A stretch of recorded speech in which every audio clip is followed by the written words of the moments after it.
সব মিলিয়ে কেমন কাটলো 2025? শুরুতেই সবাই বলেছিল মঙ্গলের বছর, হ্যাঁ মানে মার্সের বছর, তো সবকিছু একটু অ্যাগ্রিভেটেড হবে আর কি, ভালোটাও অ্যাগ্রিভেটেড হবে, মন্দটাও অ্যাগ্রিভেটেড হবে, তাই হয়েছে বলে মনে হয়। এই যে ধরো তোমার গানের প্রতি ভালোবাসা বা ভালো লাগা, এটা তাহলে ছোটবেলা থেকে একটু একটু করে গ্রো করেছে, তুমি দেখেছো যেহেতু এরকম একটা পরিবেশ। শ্রুতিনন্দনে গান শিখলাম, পণ্ডিতজা চক্রবর্তীর কাছে গান শিখলাম, সবটাই মানে আমার পিসির প্রচণ্ড অনুপ্রেরণা ছিল সেখানে, এবং এনকারেজমেন্ট ছিল।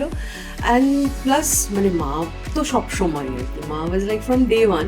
তোমার পরিবার চাইছিল না যে এরকম একটা কম্পিটিশনের মধ্যে দিয়ে তুমি যাও, বিকজ তোমার পড়াশোনাটা রয়েছে। আনফিনিশ ব্যাপারটা নিতে পারছি না তখন, সেই ডিসিশনটা তখন জোর করেই খানিকটা অডিশনে বললাম যে হ্যাঁ আমি আবার করে যাব। তোমার পার্সোনাল ডিসিশন কবে ছিল যে পড়াশুনো নয়, গানই আমার কেরিয়ার হবে আগামী দিনে? মানে এটা নিয়ে খুব একটা ভাবতে হয়নি আমাকে, মানে আমার খুব ক্লিয়ার ছিল মাথায়, তো আমি এটাই করি। আচ্ছা, কখনো এরকম হয়েছে গান গাইতে গাইতে লিরিক্স ভুলে গেছো? হ্যাঁ হ্যাঁ, কোটি কোটি হয়েছে? হ্যাঁ, কিভাবে ম্যানেজ করো ঠিক সেই মোমেন্টে? যেটা মনে পড়ছে সেটা গাই যখন সামনে লিরিক্স নেই।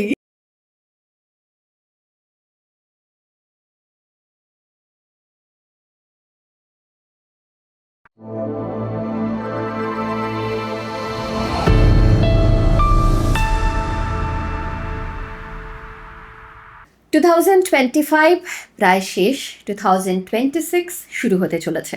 আর মাত্র কয়েক ঘন্টা, কেন বলবো, মাত্র 2-1 দিনের অপেক্ষা, তারপরেই নতুন একটা বছর। আর নতুন বছর মানেই নতুন উন্মাদনা, নতুন আনন্দ, নতুনভাবে প্ল্যান করে নতুন কিছু করার চিন্তা ভাবনা, ইচ্ছে সবটাই।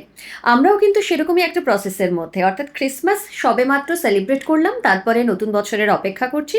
সকলের অনেক রকম এনগেজমেন্ট রয়েছে, আর আমাদের এনগেজমেন্ট হলো আপনাদের সঙ্গে, কারণ আড্ডা আপনাদের সঙ্গে, আর সঙ্গে থাকেন আমাদের স্টুডিওতে আমাদের একজন গেস্ট, তার সঙ্গে আড্ডা। তবে নতুন বছরে শুধু মুখে আড্ডা সেটা কিন্তু হবে না, অর্থাৎ খাওয়ার কথা কিন্তু একদম বলছি না। শুধুমাত্র আড্ডা দেবো না, আড্ডার সঙ্গে গানও শুনবো, কারণ গান ছাড়া নতুন বছরকে কিভাবে স্বাগত জানাই বলুন তো? তো সেই গানে আর আড্ডায় নতুন বছরের ঠিক প্রাক লগ্নে যিনি আমাদের সঙ্গে রয়েছেন, তিনি আমার খুব পছন্দের একজন শিল্পী, এবং ডেফিনেটলি আপনাদেরও পছন্দের একজন শিল্পী, Ujjayini Mukherjee. Welcome. Thank you so much. Once again welcome বলি, কারণ ওয়ান্স অ্যাগেন পুজোর আড্ডায় উজ্জয়িনীর সঙ্গে দেখা হয়েছিল, আর সেটা একটা গ্রুপ অফ পিপল ছিল, যেখানে আড্ডাটা আমরা করেছিলাম, হই হই করে একটা আড্ডা হয়েছিল। উজ্জয়িনীর সঙ্গে গল্প করার সময়টা খুব কম পেয়েছিলাম, তো আজকে ওই জন্য একদম সোলো আড্ডা। আমি উজ্জয়িনীর সঙ্গে গল্প করব, গল্পের থেকে বেশি গান শুনবো। না না না, গল্প বেশি করবো। আচ্ছা, গল্প বেশি করবো, আর কথা আপনারা বলার তো, সুযোগ পাই না, তো খালি গান শুনতে হয়। আর আমি তো কথা বলার সুযোগও পাই না, তোমার গান শোনার সুযোগও সামনাসামনি পাই না, তো আমি ভাবলাম দুটোই একসঙ্গে একদম হবে। হবে, অবশ্যই। সব মিলিয়ে কেমন কাটলো 2025? এটা একটা প্রশ্ন বটে। ভালো, অনেক কিছু শিখলাম, আবার মন্দও বলা যেতে পারে অনেক কিছু। অনেককে হারালাম এই বছরটায়, একটা অদ্ভুত আপস অ্যান্ড ডাউনস আমার মনে হয় সবারই জীবনে হয়েছে। মানে শুরুতেই সবাই বলেছিল মঙ্গলের বছর, হ্যাঁ মানে মার্সের বছর, তো সবকিছু একটু অ্যাগ্রিভেটেড হবে আর কি, ভালোটাও অ্যাগ্রিভেটেড হবে, মন্দটাও অ্যাগ্রিভেটেড হবে, তাই হয়েছে বলে মনে হয়। তো আশা করা যায় 26 উইল বি বেটার। একদম, মানে ভালো মন্দ মিশিয়ে 2025 কেটেই গেল। কেটেই গেল। তবে 2026 যে মঙ্গলের বছর বলছিল, এটাতে দেখলাম আজকাল তো অনেকেই বিলিভ করেন নিউমেরোলজিতে, এবং অনেকেই সংখ্যাতত্ত্ব নিয়ে গবেষণা করেন, পড়াশোনা করেন। আমরা অনেকে যারা রয়েছি তারা পড়াশোনা করি না সংখ্যাতত্ত্ব নিয়ে, তবে শুনি কে কি বলছেন, তাই তো? একদম। তো দেখছিলাম 2026 নট ব্যাড, নাকি ভালো হতে চলেছে বেশ? ডিপেন্ডস অন দ্য নাম্বার, আমার মনে হয় কোথাও গিয়ে কখনো কখনো তোমার যে কম্বিনেশনে তোমার কি নাম্বার দাঁড়াচ্ছে সেই অনুযায়ী, সেই রেসপেক্টিভে ঠিক। একটা কি হচ্ছে দাঁড়াচ্ছে। বাই দ্য ওয়ে, তোমার জন্মদিন কবে? আমার এমনিতে থার্ড সেপ্টেম্বর। ওকে। আর সব মিলিয়ে 1 নম্বর নাম্বারটা ভালো। আচ্ছা, তো 26-এ তো 1 নম্বর হচ্ছে, দেখা যাক পরের বছর শেষে তোমার Hope for সাথে the আবার best. কথা হবে। Fingers crossed. একদম তাই। আচ্ছা, তোমার তো গান শুনবো যেমন বললাম, কিন্তু গল্প করব। গল্প শুরু করার আগে যেটা আমার মনে হয় একটু একদম শুরুর থেকে শুরু করা ভালো, কারণ তোমাকে নিয়ে পরের দিকের গল্প, তোমার যখন থেকে তুমি তোমার নেম ফেম হয়েছে, তারপরে অনেকটাই অনেকে জানেন, কিন্তু তোমার ছোটবেলা সেটা কোথায় কেটেছে, কিভাবে কেটেছে, গান নিয়ে কিভাবে পথ চলা শুরু করলে, সেটা একটু বলো। আমার ছোটবেলাটা আর কি সবার সামনেই হয়েছে বলতে পারো একভাবে, কিন্তু এখন এত কন্টেন্ট হয়ে গেছে যে হয়তো অনেকেই মানে মনে রাখতে পারেননি, সেটা সম্ভব নয়। আম, আমার ছোটবেলা কলকাতাতে, হুম হুম। একদম সাউথ কলকাতাতে, এবং কলকাতাতেই পড়াশোনা মোস্টলি। তারপরে যা হয় রিয়ালিটি শো আর সমস্ত শুরু হয়, তখন ওই আমাদের সময় থেকেই শুরুটা হয়েছে আর কি। বেসিক্যালি সেটা ব্যাক ইন 2004, 2003 হুম হুম। কলকাতাতে অনেকগুলো রিয়ালিটি শো হতো তখন। সেগুলোতে পার্টিসিপেট করতে আরম্ভ করলাম। তারপরে গান তো শেখা চলছে একদম ছোট থেকেই, মানে প্রায় 2.5-3 বছর বয়স থেকে মা উম, আমাকে গানের আমি সঙ্গীত শিক্ষা শুরু করি, এবং সেখান থেকে তারপরে অনেক অনেক রকমের পারফরমেন্সেস হয়। মা খুব একটা চাইতেন না যে আমি পারফর্ম করি পার সে, ওরম ভাবে যেরকম মানে হয় যে একটা রেয়াজের বয়স হয়, একটা প্রদর্শনীর বয়স হয়। হুম হুম। তো সেই রেয়াজের বয়সটাতে যেন আমার মানে ওই সময় হুম প্রেজেন্টেশনটা না শুরু হয় আমার হুম। মনে হয়। তো সেই কারণে সেটা খুব স্ট্রিক্ট একটা ছোটবেলা ছিল। পড়াশোনাও ভালো ছিলাম, বেশ ভালো ছিলাম অ্যাকচুয়ালি, এবং সেখানে একটা সময় অবধি ক্লাসে বেশ র্যাঙ্ক ট্যাঙ্ক করতাম। আচ্ছা। সেটা নিয়ে বেশ একটা ব্যাপার ছিল। হ্যাঁ, তো ক্লাসে মানে সবাই ভাবছে বিরাট ব্যাপার আর কি, কিছু না কিছু একটা। তারপরে স্কুলের টিচাররা যখন শুনলো যে আমি 11-12-এ আর্টস নিয়ে পড়াশোনা করতে আরম্ভ করেছি, হুম হুম। তখন সবাই খুব কষ্ট পেয়েছিল আর কি। ইনফ্যাক্ট কেউ মানতে পারছিল না এরকম অবস্থা। তারপরে আমি বললাম যে না, আমি অ্যাকচুয়ালি গানটাকেই ক্যারিয়ার হিসেবে চুজ করতে চাই। তখন আমাদের মতো একটা বাড়ির ব্যাকগ্রাউন্ডে সেটা বিরাট ব্যাপার আর কি। মানে আমি যদিও আমার বাড়িতে সবাই গান বাজনা করেছেন, বাঙালি বাড়িতে তো গান বাজনা হয়েই থাকে জানোই, হুম হুম। কিন্তু মানে এতটাই কমন যে মানে ঘরে ঘরে একটা সময় হতো যে একটা গলি দিয়ে হেঁটে যাচ্ছ, প্রত্যেকটা ঘর থেকে সা রে গা মা পা চলছে, এটা আসছে। ঠিক। তো এখন সেটা অনেকটা কম, এখন সবাই কন্টেন্ট মেকিং এ ফোকাস রিয়াজের থেকে। তো সেটাও একটা ফেজ আই গেস। তো তারপর সেখান থেকে রিয়ালিটি শো, সেই রিয়ালিটি শো থেকে একে একে একে একে করে করে বিভিন্ন রেকর্ডিং, তারপর সেই রিয়ালিটি শো থেকে আবার বম্বের ডাক, তো তারপর আচ্ছা। বিভিন্ন প্লেব্যাক, একদম। এভাবেই আর কি শুরু কিন্তু হয়েছে। ছোটবেলা থেকেই তোমার বাড়িতে একটা গানের পরিবেশ ছিল, অবশ্যই, অবশ্যই। এবং সেই এই যে ধরো তোমার গানের প্রতি ভালোবাসা বা হুম। ভালো লাগা, এটা তাহলে ছোটবেলা থেকে একটু একটু করে গ্রো করেছে, তুমি দেখেছো যেহেতু এরকম একটা পরিবেশ। পরিবেশের থেকে মানে আমার যেরকম খুব যে দেখেছি সেরকম নয়। মানে আমার পিসি গান করতেন, এবং আচ্ছা। গীতিকা ঘোষ, এবং আমার পিসি একদিন হঠাৎ আমার গান মানে গান শুনলেন, করে আমাকে একদিন সন্ধেবেলা রিক্সা করে এসে হারমোনিয়াম আর তবলা দিয়ে চলে গেলেন, বললেন ওর লাগবে এটা। তারপরে যা আমরা সবাই মানে স্ট্রাগলিং মধ্যবিত্ত বাড়ির হুম হুম। বাড়িতে বড় হয়েছি, অ্যাটলিস্ট মানে আমার তাই। এবং সেখানে এরকম একটা সিচুয়েশন যে বা হারমোনিয়ামটা তাহলে আর ইনভেস্ট করতে হলো না, কারণ হুম। অলরেডি ইংরেজি মিডিয়ামে পড়ানো মানে একটা বিরাট তখন টাকা গোনা আর কি। ঠিক। তার সঙ্গে গান শেখা আরম্ভ তারপর হলো বিভিন্ন জায়গায় করতে করতে। তারপর শ্রুতিনন্দনে গান শিখলাম, পণ্ডিতজা চক্রবর্তীর কাছে গান শিখলাম, সবটাই মানে আমার পিসির প্রচণ্ড অনুপ্রেরণা ছিল সেখানে, এবং মানে এনকারেজমেন্ট ছিল। অ্যান্ড প্লাস মানে মা তো সব সময় আর কি, মা was like from day one. আর 9 মাস বয়স থেকে মা একটা ইনসিডেন্ট বলে যে 9 মাস বয়সে নাকি আমি প্রচণ্ড গান গেয়ে উঠেছিলাম একবার। সেটা মা শুনে ফিগার আউট করেছিল যে এ মেয়ের গান হবে। তাই? সেই গল্পটা কিরকম, মানে কি, তখন তো তুমি কথা বলতে পারো না আগে না তো। মানে আমি মা বেসিক্যালি ক্যাসেটে কোনো একটা রাগ শুনছিলেন, মানে বেসিক্যালি রাগ হংসধ্বনি শুনছিলেন। এটার একটা ব্যাপার আছে, এটা আমার জীবনে আবার ফিরে আসে একটা সময়, সেটা বলছি। আম, রাগটা যখন শুনছেন, শোনার পরে তারপর সুইচ অফ, মানে যেরকম শোয়ানো টেপ রেকর্ডার হতো, ওটা আমার হুম এখনো মনে আছে, হুম। ফিলিভিশনের একটা টেপ রেকর্ডার ছিল। তো সেটা বন্ধ টন্ধ করে দেওয়ার পরে মা কাজে চলে গেছে বিভিন্ন রকম, তো আমি নাকি কিছু একটা সুর গেয়ে উঠেছিলাম আর কি, ইন দ্যাট পার্টিকুলার রাগা। আচ্ছা। হ্যাঁ, তো অবশ্যই আমার তো কোনো স্মৃতি নেই সেটার। তারপরেই মা বলেছিল এই মেয়ের গান হবে। এরকম আচ্ছা, একটা। পরে ইনসিডেন্টটা কিরকম পরে হলো? ইনসিডেন্টটা হলো যে আমার জীবনের প্রথম অনুষ্ঠান, যেটা গুরুজির জন্য মানে পণ্ডিত চক্রবর্তীর জন্য, সেটা একটা আমরা সবাই মিলে বাচ্চারা একটা দূরদর্শনে একটি প্রেজেন্টেশন করেছিলাম। ইনফ্যাক্ট নিউ ইয়ার্সের সময়, ক্লাস 1-এ পড়ি বোধ হয় মোস্ট প্রবাবলি ওই সময়, এবং সেটা পারফরমেন্সটা ওয়াজ ইন রাগ হংসধ্বনি। আচ্ছা, মানে কোথাও একটা যেন ঘুরে এসছে সুতোয় জীবনে, বাঁধা হ্যাঁ মানে রয়েছে। জীবনের তখন 5-6 বছরই বয়স, হুম। কিন্তু সেই যে রেয়াজটা করেছিলাম, মানে আজও মনে হয় যে এত গুলে খেয়ে ফেলা বলে না, ছোটবেলায় এই কথাটা বারবার শুনতাম আর কি, গুলে খেয়ে ফেলা। তো ওরকম গুলে খেয়ে ফেলতে হয়েছিল ওই রাগটাকে, এতবার রেয়াজ করতে হয়েছিল আর কি। তো সেটা একটা খুব ইন্টারেস্টিং এক্সপিরিয়েন্স বলতে পারো।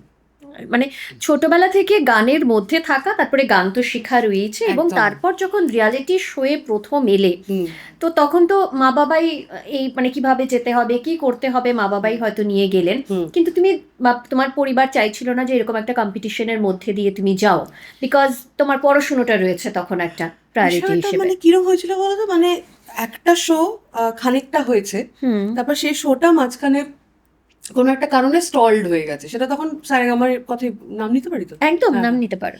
তো সারেগামার মাঝখানেই আর কি তখন হুম ফেম 2005 বলে একটা শো হচ্ছিল। হুম সে হুম। তখন বম্বেতে গেছি, সেখানে আমাকে বিভিন্ন রকমের জামা কাপড় পরানো হয়েছে, যেগুলোতে নিয়ে আমার প্রচন্ড ইয়ে ছিল যে হে ভগবান আমি কি করে এটা ক্যারি করব বলে। আচ্ছা। এরকমও হয়েছে যে পারফরমেন্স করছি, গুলাম আলী খাসাবের সামনে হুম পারফর্ম হুম। করছি, সেখানে আমি এরম মুখ, আমার তখন 15 বছর 16 বছর বয়স। হ্যাঁ তো হ্যাঁ। মানে কোনো ফাসাড বলে কোনো জিনিস নেই হুম হুম জীবনে, হুম। এমনিতেই কম, তখন তো আরোই নেই। তো তো সেখানে তারপরে আরেকটা শোতে আমাকে ডাকা হলো। তখন মা বাবা বললো না দরকার নেই এরকম জায়গায়, ক্লাস 10, হুম। এই সময়টা ঠিক নয়, এত কম বয়স, হ্যান ত্যান ব্লাবা। তখন আমি খুব জেদ করলাম যে না আমি যাব, কারণ তখন আমার কোথাও মনে হচ্ছে যে কিছু আনফিনিশড রয়ে গেল।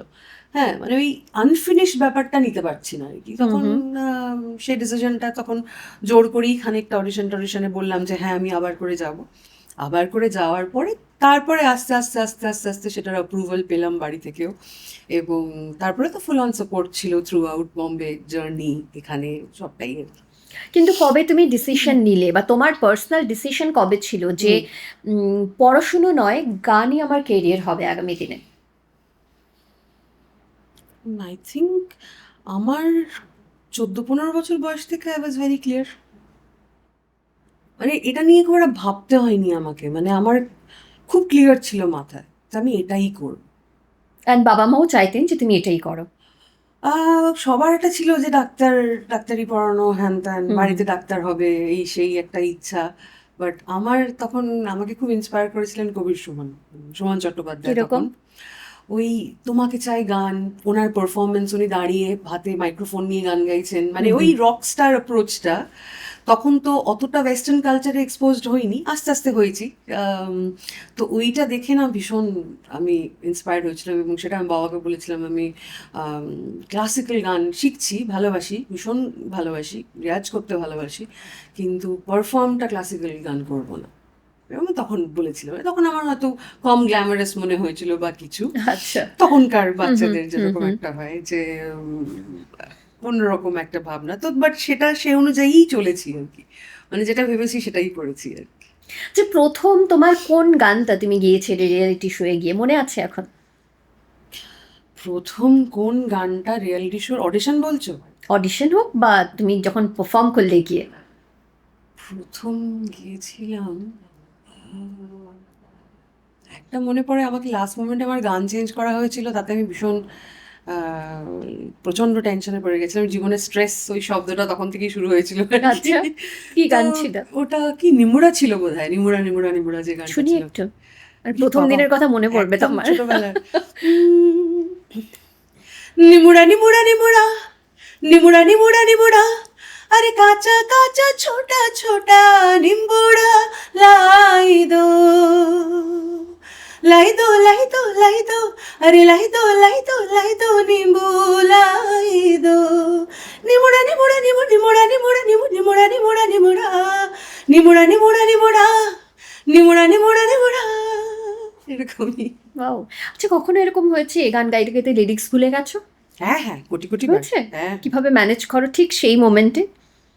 যেটা মনে পড়ছে সেটা গাই, যখন সামনে লিরিক্স নেই।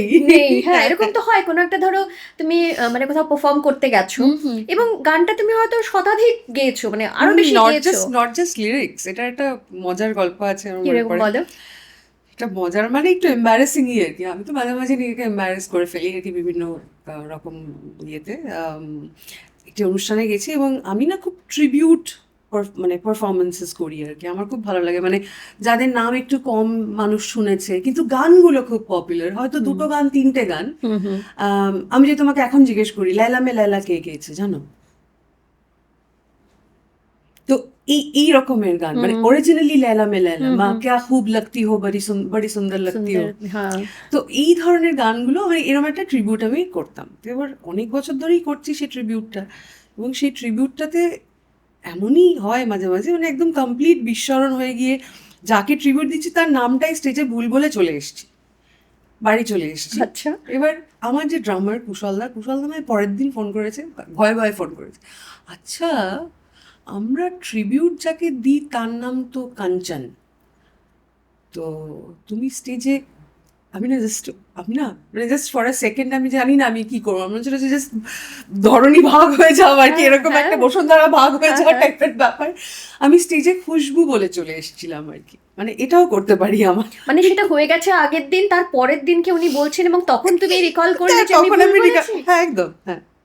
তখন তো আর কিছু তো করার আমি নেই। তুমি জাস্ট ভাবো যে সোশ্যাল মিডিয়ার যুগে this can be a trap, this can be a death একদম। Trap for me. মানে ট্রোলড হয়ে এক্সট্রিম লেভেলে চলে যাবে তো। হয়েছে, এটাও হয়েছে বিভিন্ন সময় জীবনে। মানে সাধারণ মানুষের একটা ধারণা যে তুমি কিছু যখন পাবলিকলি বলছো মানে তুমি কোনো রকমে ভুল হতে পারো না, তোমাকে একদম পারফেক্ট হতে হবে, একদম এটা ঠিক হতে হবে। সম্ভব নয়, মানে আমার মতে আমি যেরকম মানুষ তাতে আমার মনে হয় না এটা আমার পক্ষে সম্ভব কখনো। ঠিক। একে তো আমার মনে হয় কোনো মানুষের মানে পক্ষেই এটা সম্ভব নয় যে you know everything about Exactly. Everything. হ্যাঁ, হ্যাঁ মানে তাহলে তো তুমি এআইও বোধহয় সবকিছু, এআইও ডেভেলপিং এখনো। So, seriously. মানে তো I think we are just pretending that we know. আর যারা জানি না, কি বারবার করে বলি না এটা আমি জানি না, সেটা তাদেরকে শর্টকামিং হিসেবে ধরা হয়। That's how society is this days, আর কি করা যায়। একদম। এই যে সোশ্যাল মিডিয়া প্রসঙ্গে আমরা এক এক করে মানে ওরে ওই হয় না বাবারে। সুতোয় সুতোয় অনেকটা অন্যদিকে চলে যাচ্ছি, তবে একটা কোয়েশ্চেন হঠাৎ করে মাথায় এলো, এটা এখন হ্যাঁ। করে নি, আবার ফিরবো তোমার Sure. গানে এবং কথায়। যে সোশ্যাল মিডিয়া এমন একটা প্ল্যাটফর্ম এখন যেখানে রাতারাতি কাউকে কেউ তারকা বানিয়ে দিচ্ছেন, আবার রাতারাতি কোনো একটা ছোট্ট ভুলের কারণে তাকে একদম মানে আউট অফ সাইট করে দিচ্ছেন, বা এমন ট্রোল করছেন যে সেটা কোনো শিল্পী হোক বা সাধারণ মানুষ হোক, তারা একটা মানসিক বিপর্যয়ের দিকে চলে যাচ্ছেন, এরকম হচ্ছে। Absolutely. তুমি কিভাবে রাখো পুরো গোটা বিষয়টাকে? ভালোভাবে দেখি না অবভিয়াসলি, মানে তুমি যদি আমাকে 15 দিন আগেও জিজ্ঞেস করতে যে তুমি সোশ্যাল মিডিয়ায় কিভাবে দেখো, আমি বলবো হয়তো যে ইন মডারেশন। কারণ আমি নিজেও খুব অতিরিক্ত প্রাইভেট কোনো কিছুই শেয়ার করি না, এবং আমি সবাইকে এটা বলবো যে তোমরা যা শেয়ার করবে সেটা বুঝে শেয়ার করো। দ্যাটস মানে আমি আমাদের সব বন্ধু বান্ধবদের বা সবাইকে এটা হয়তো অ্যাজ অ্যান অ্যাডভাইস দিতে পারি। কিন্তু আজকে দাঁড়িয়ে আমি এটা বলতে পারি যে I don't think social media খুব একটা ভালো দিকে এগোচ্ছে, এসপেশালি Facebook. Hmm hmm specially Facebook in West Bengal আমি বলবো, বিকজ এখানে কোনো পজিটিভিটি আসছে না। মানে ওই জন্য যে কারণে ফেসবুকটা করাই একদম অলমোস্ট বন্ধ করে দিয়েছি। জাস্ট কাজের কিছু আপডেটস থাকলে সেগুলো দিই, মানে হয় না পায়ে পা দিয়ে ঝগড়া করা টাইপের। তারপরে আমি হয়তো সবার হয়তো অদ্ভুত লাগবে কথাটা শুনতে, আমি যখন বোম্বেতে টিনেজার হিসেবে যখন কাজ শুরু করেছি তখন আমাকে সবাই বলতে বাঙালি মানে কাঁকড়া। আমি কিছুতেই বুঝতাম না হুম এটার মানে কি। হুম হুম সামহাও আমার মনে হয় ফেসবুকে এই জিনিসটা আমি এখন রিয়েলাইজ করতে পারছি। কিরকম? মানে আমার কোথাও গিয়ে মনে হয় রিসেন্টলি একটা অনুষ্ঠান হচ্ছে, সেটা সম্বন্ধে একটা ভিডিও বাইট আমি দিয়েছি। সেই বাইটটায় লোকের কমেন্ট এটা, কেউ আমায় নাই চিনতে পারে, আমার তাতে কোনো অবজেকশন নেই, ইনফ্যাক্ট আমার তাতে কোনো কিছু বলারও নেই। সে যদি আমায় না চেনে আমি তাকে নিজেকে চিনিয়ে দেবো, আমি গান শোনাবো, বলবো আমি গান গেয়েছি, 25 বছর ধরে কাজ করছি, এই সেই, সে নাই চিনতে পারে। কিন্তু ল্যাঙ্গুয়েজ, যেভাবে ল্যাঙ্গুয়েজ, যে ধরনের ল্যাঙ্গুয়েজ, মানে একটি বড় উৎসবে আমি অনুষ্ঠান করলাম রিসেন্টলি, এবং সেখানে কমেন্টসটা এরকম আসছে, এসব আতিফাতি সিঙ্গারদের কি দিয়ে কি করবো, তোমরা कैलाश খেরকে ডাকো, তোমরা সুনিধি চৌহানকে ডাকো। এদিকে এরাই কিন্তু আবার বলবে যখন আমরা বলবো যে বম্বের আর্টিস্ট ভালো, বম্বের আর্টিস্ট ভালো, যখন এদের জন্যই, তখন কিন্তু ওরাই আবার এটাকে একদম। কন্ট্রাডিক্ট করে অন্য জিনিস লিখবে বড় বড় লিখবে। করে আপডেটস দিয়ে। তো এই হিপোক্রেসিটা মেন্টাল হেলথের জন্য খুব খারাপ।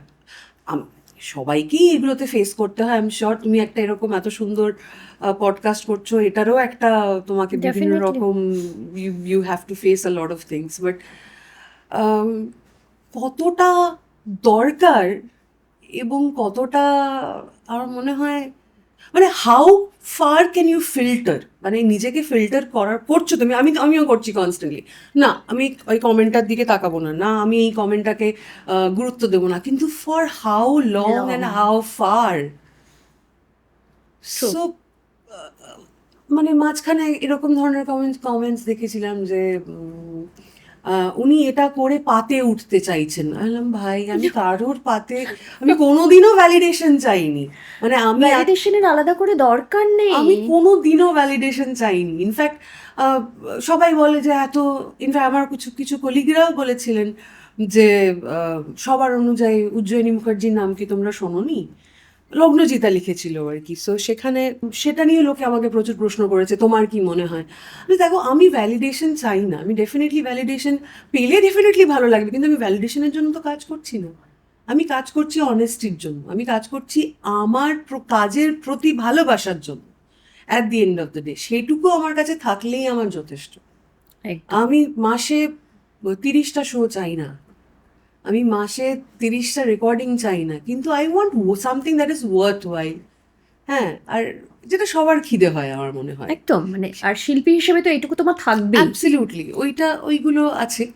তো আই থিঙ্ক এইগুলোই আমার। একদম, হ্যাঁ। কোথাও যদি মানে অনেকেই বলেন যে আমার কোনো ইম্প্যাক্ট পড়ে না, কেউ কিছু বলতেই পারেন, না, তার না, মতামত ভীষণ ইম্প্যাক্ট পড়ে I would লিখতে say। পারেন, কিন্তু হ্যাঁ এটা আমি তোমার সঙ্গে এই জায়গাটায় একমত হব। নিশ্চয়ই ভালো যারা লিখছেন তাদের কথা শুনলেও যেমন ভালো লাগে, খারাপ লেখারও একটা একটা একটা মানে রয়েছে, একটা দিক রয়েছে। তুমি একটা খারাপ কথা তুমি ভালোভাবে বললে সেটা দেখবে ঠিক আছে, মানে নিজেকে তখন রেকটিফাই করার একটা মনে হয় যে একটু রেকটিফাই করি, কিন্তু সেটা কিভাবে লিখছেন তার উপরে ডিপেন্ড করছে যে কিভাবে আমরা ফিল করব সেই মানে জায়গাটায়। তোমার সেখানে কোনো কিছুই নেই, মানে you can't even address those comments আর কি। একদম একদম, সব থেকে ভালো ইগনোর করা। হ্যাঁ, ইগনোর করা তো ইগনোর করতে করতে আখের কাপ তাক। আখের কাপ তাক। এটা আমার ধারণাই যে তুমি বলছিলে না যে এমন ধরনের কিছু মন্তব্য যেটা নিয়ে সত্যি মানে তুমি এর কোনো উত্তর দিতে পারবে না, আমার তো মনে হয় তুমি ভালো কিছু করলেও তারা এরকমই লিখবেন, খারাপ খুঁজে Absolutely. বার করবেন। আর তুমি মানে কি হয়, খারাপটা তারা খোঁজার জন্যই বসে আছেন, because they are no one. মানে আমি এটা খুব হার্শলি বলছি, মানে উজ্জয়িনী মুখার্জি সে তার কাজের মধ্যে দিয়ে পরিচিত, এবার তার নাম করে যদি কিছু বলা যায় তাহলে ওই লোকটাকে কেউ 2-3 জন হয়তো নোটিস করবেন যে আচ্ছা আচ্ছা এই লিখেছে, মেবি। মানে আমার খুব খারাপ লাগে যে মানে কোথাও একটু হতাশ লাগে এটা বলতে পারো যে